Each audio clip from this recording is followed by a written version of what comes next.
সামনেই জন্মাষ্টমী আসছে, তো সেই উপলক্ষে আমার এক স্টুডেন্ট আমাকে বলল, দিদি আমায় একটু সাজিয়ে দেবে, আমার না খুব ভালো লাগে সাজতে।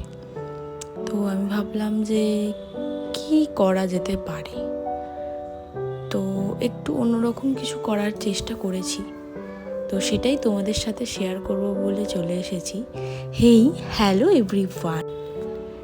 আশা করি কারোরই মন সেরকম ভালো নেই, কারণ আমরা যে সিচুয়েশানের মধ্যে দিয়ে এখন যাচ্ছি খুবই বাজে সিচুয়েশান। বাট কিছু করার নেই, আমাদের কাজ তো করতেই হবে। তো সেজন্য আমি অনেক দিন ধরেই কিছু পোস্ট করতে পারিনি, মনটা খারাপ ছিল, আমার ক্লাস ছিল, তো সেই সব চলাকালীন শ্যুট করার সময় হয়ে ওঠেনি। তো হঠাৎই স্টুডেন্টের আবদারে এটি করা। তো